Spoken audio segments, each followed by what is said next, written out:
رسول اللہ صلی اللہ علیہ وسلم کی مسجد کی زیارت اور آپ علیہ الصلوۃ والسلام کے قبر کی زیارت یہ اللہ کے قرب کا ذریعہ ہے۔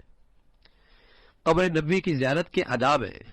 جسے اللہ نصیب فرما دے۔ رسول اللہ صلی اللہ علیہ وسلم کے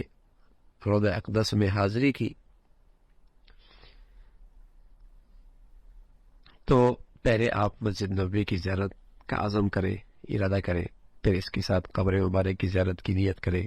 پھر مدینہ میں داخل ہونے سے پہلے غسل کریں، صاف ستھرا کپڑے پہنیں، اپنے دل میں مدینہ کی عظمت اور جو شرف اور جو اللہ نے اسے مقام بخشا ہے اس کا استحضار، اس کا دھیان کرے، بلکہ وہ فضائل پڑھ کے جائیں، وہ فضائل پڑھ کے جائیں، مدینہ کے فضائل، مدینہ کے بارے میں جو اللہ کے نبی صلی اللہ علیہ وسلم نے عظمت بتائی، شرف بتایا، وہ آپ کے دل و دماغ میں ہو، اور آپ سوچیں کہ آپ اس خطہ مبارک میں شریف لے کے جا رہے ہیں جسے اللہ نے اپنے مخلوق میں سے سب سے بہتر ہستی کے لیے جس کا انتخاب فرمایا۔ جب آپ مسجد نبوی میں داخل ہوں تو سب سے پہلے روزہ مبارک کا ارادہ کریں، قبر اور ممبر کے درمیان 2 رکعت تحیۃ المسجد ادا کریں۔ اس کے بعد جب آپ قبر مبارک سے قریب ہوں تو وہاں کھڑکیوں سے چمٹے نہیں، جالیوں سے چمٹے نہیں، یہ مناسب نہیں ہے، بلکہ قبر سے ذرا دور کھڑے ہو کر اور جہاں جالیوں پر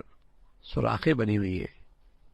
وہ رسول اللہ صلی اللہ علیہ وسلم کی مواجہات یعنی آپ کے چہرے کے سامنے والی جگہ ہیں، وہاں کھڑے ہوں، نظریں نیچے جھکا لیں، ہیبت میں، تعظیم میں نظریں جھکا لیں، پست آواز میں رسول اللہ صلی اللہ علیہ وسلم کو سلام کریں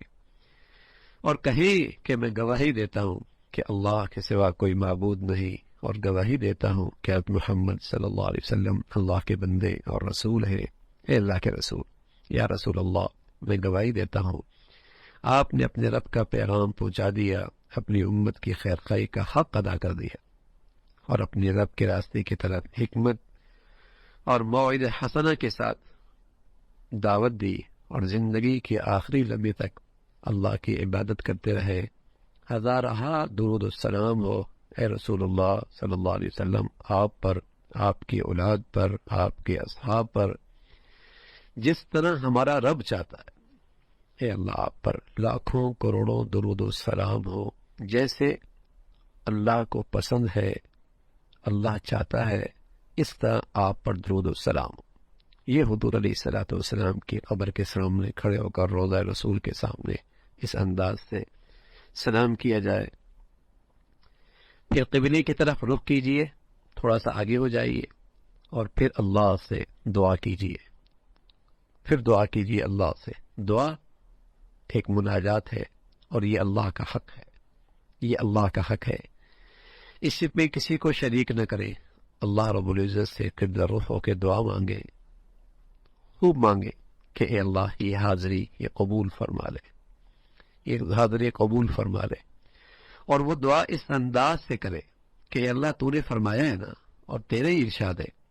کہ وَلَوْ أَنَّهُمْ إِذْ ظَلَمُوا أَنفُسَهُمْ جَاءُوكَ فَاسْتَغْفَرُوا اللَّهَ وَاسْتَغْفَرَ لَهُمُ الرَّسُولُ لَوَجَدُوا اللَّهَ تَوَّابًا رَحِيمًا، کہ اگر انہوں نے یہ طریقہ اختیار کیا ہوتا کہ جب یہ اپنی نفس پر ظلم کر بیٹھے تھے تو تمہارے پاس آ جاتے اور اللہ سے معافی مانگتے، رسول بھی ان کے لیے معافی کی درخواست کرتا، تو یقیناً اللہ کو بخشنے والا اور رحم کرنے والا پاتے۔ اس آیت کو پڑھیں، اس آیت کو مفہوم ذہن میں رکھیں، اور پھر یہ دعا کریں کہ جیسے ہم زندگی میں جو لوگ حضور علیہ الصلوۃ والسلام کی خدمت میں اپنی خطائیں لے کے آتے اور اللہ سے معافی کی دعا کرتے، اور اللہ کے نبی بھی ان کے لیے استغفار کرتے، اے اللہ اب ہم روضہ رسول پہ آئے ہیں اور اسی امید کے ساتھ آئے، اسی امید کے ساتھ آئے، اے اللہ میں تیری بارگاہ میں اپنے گناہوں کی معافی مانگتا ہوں اور تیرے رسول کو اپنا سفارشی بنا کر حاضر ہوا ہوں، اے اللہ تو اپنے حبیب کے صدقے میری مغفرت کر دے، اے اللہ اپنے حبیب کے صدقے میری مغفرت کر دے، جس طرح اس کی مغفرت کر اس شخص کی مغفرت کر دیتا جو آپ کی زندگی میں آپ کو اپنا سفارشی بنا تھا، پھر اپنے دین اور دنیا کی بھلائی کے لیے، اپنے بھائیوں اور عام مسلمانوں کے لیے اور سارے اہل اسلام اور امت مسلمہ کے لیے دعا کیجیے، دعا کریں۔ تو اس انداز سے دعاؤں کا اہتمام ہو، اور میری آپ سے گزارش ہے کہ جب بھی اللہ آپ کو یہ سعادت دے تو ہمیں نہ بھولیں، ہمیں بھی اپنی دعاؤں میں یاد رکھیں، ہمیں بھی اپنی دعاؤں میں یاد رکھیں۔ اور جب بھی آپ کو اللہ یہ سعادت بخشے تو اس موقع پہ اللہ کرے یہ چیزیں، یہ ہدایات سامنے آپ کے آئیں اور یہ باتیں آپ کے کو یاد رہیں، اور اللہ کرے ہم بھی آپ کی دعاؤں میں شامل ہوں۔ تو اللہ رب العزت بھائی ہمیں اپنے نبی صلی اللہ علیہ وسلم کی اس سیرت کے تذکرے سے آپ علیہ الصلوۃ والسلام کی سچی محبت نصیب فرمائے، اور کل آپ کو، ہمیں سبھی کو آپ علیہ الصلوۃ والسلام کی سفارش نصیب ہو، حوض کوثر پہ پانی نصیب ہو، اور رسول اللہ صلی اللہ علیہ وسلم کا جنت میں قرب اور آپ علیہ الصلوۃ والسلام کی رفاقت نصیب ہو۔